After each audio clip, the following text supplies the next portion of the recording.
Boa tarde, eu sou a Tayane. Vamos nas pegadas. Hoje nós vamos falar sobre a resposta do homem. Se encontra em Romanos, capítulo 10, do versículo 9 ao 10, que diz assim: Se com a tua boca confessares Jesus como Senhor e em teu coração creres que Deus o ressuscitou dentre os mortos, serás salvo. Porque com o coração se crê para a justiça e com a boca se confessa a respeito da salvação. Paulo, quando encontrou com Jesus no caminho para Damasco, perguntou: O que devo fazer, Senhor? Atos, capítulo 9, versículo 6. Mais tarde, um carcereiro na cidade de Filipos perguntou: Senhores, o que devo fazer para ser salvo? Atos, capítulo 16, versículo 30. Em termos de providência e essência, o homem não pode fazer nada. Mas em termos de resposta, sim, é preciso responder se aceita ou não a oferta de Deus. Assim como o homem exercitou a sua vontade para pecar, precisa também fazer a escolha para a salvação. Deus é o Deus das oportunidades. O homem fraquejou no Éden. E agora, Deus em Cristo dá ao homem a oportunidade de ser redimido. A resposta do homem é crer, receber, aceitar. Paulo disse: a saber, se com a tua boca confessares ao Senhor Jesus e em teu coração creres que Deus o ressuscitou dentre os mortos, serás salvo, visto que com o coração se crê para a justiça, e com a boca se faz confissão para a salvação. Romanos, capítulo 10, do versículo 9 ao 10. Não há escape para a vida do homem sem Jesus e sem a salvação que ele oferece. Por isso é preciso agradecer a Deus por tão grande salvação. Conforme diz o escritor aos Hebreus, sermos eternamente gratos. Um dia vivíamos nas trevas, mas ele nos trouxe para a sua maravilhosa luz. Um dia estávamos mortos, mas ele nos deu a vida. Um dia estávamos condenados, e ele nos absolveu. Um dia estávamos perdidos e sem rumo, e fomos achados. Vivamos desta salvação, com gratidão e com proclamação. Portanto, não negocie o conhecimento e a experiência que você tem com a salvação em Cristo. A salvação é uma verdade inegociável. Não há salvação sem arrependimento. Não há arrependimento sem convicção de pecado. E não há convicção de pecado sem o confronto com a lei de Deus. Arrependei-vos, pois, e convertei-vos, para que sejam apagados os vossos pecados, e venham assim os tempos do refrigério pela presença do Senhor. Atos, capítulo 3, versículo 19. Porque a tristeza, segundo Deus, opera arrependimento para a salvação, da qual ninguém se arrepende, mas a tristeza do mundo opera a morte.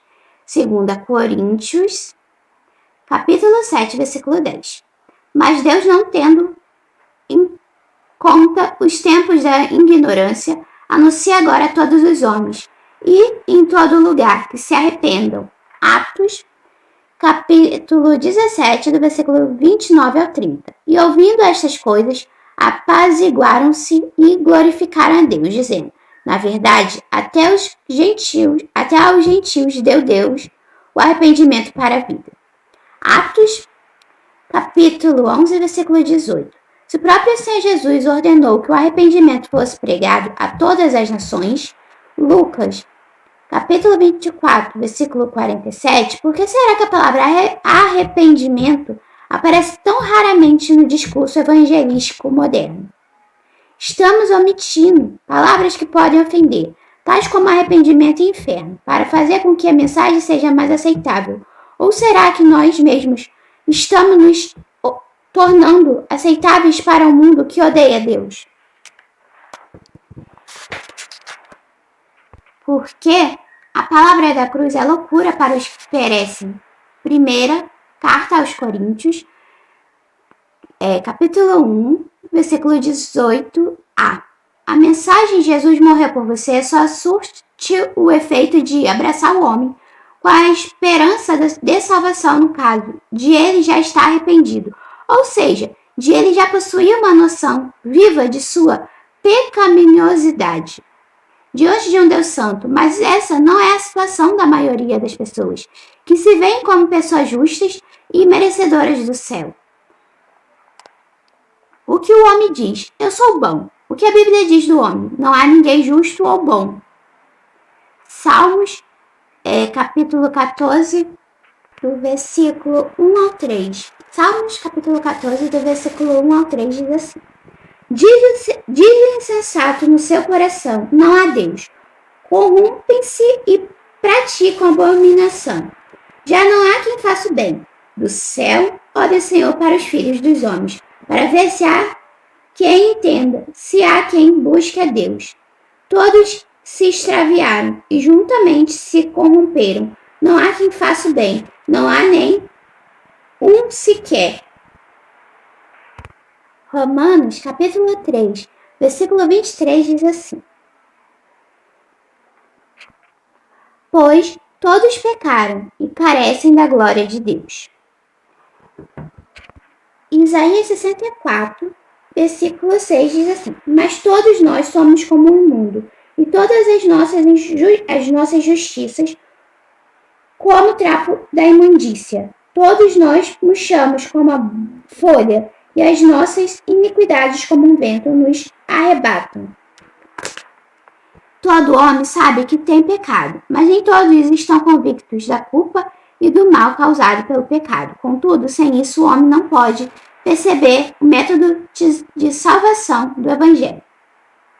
Nesses casos, a notícia da graça sem o confronto do pecado tem o mesmo efeito de dizer a uma pessoa que não se percebe como doente que alguém vendeu tudo o que tinha para lhe providenciar a cura, a não ser que a pessoa se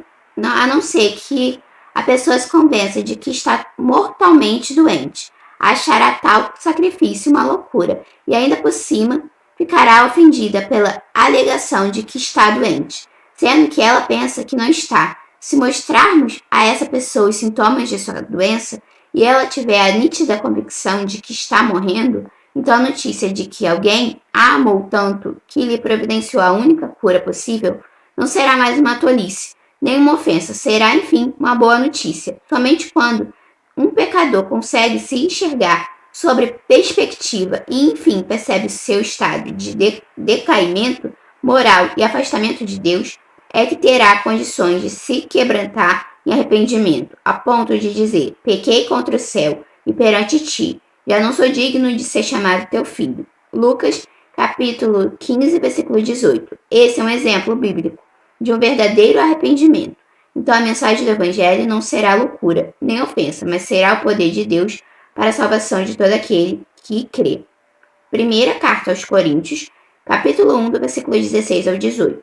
A graça de Deus não pode ser fielmente pregada aos não crentes até que a lei seja pregada e a natureza corrupta do homem seja exposta. É impossível uma pessoa perceber plenamente a necessidade da graça de Deus até que veja quão terrivelmente longe está dos padrões da lei de Deus. Que Deus possa continuar falando no seu coração. Estaremos orando ao Senhor. Senhor, quero te pedir perdão por todos os meus pecados, meus falhas, meus erros, ó Pai. Senhor, muito obrigado, Pai, por essa mensagem que o Senhor trouxe aos nossos corações nessa tarde, ó Pai. Tudo, Senhor, que tinha que ser falado, Pai. Eu creio que foi falado aqui, ó Pai. E aquilo que não foi falado, que o Senhor continue falando no coração, Pai, de cada um que está vendo e ouvindo esse vídeo, ó Pai. E que eles possam, Senhor, saber, Senhor, que o Senhor, Pai, está próximo de voltar. E que eles possam, Senhor, tomar uma atitude enquanto é tempo, ó Pai.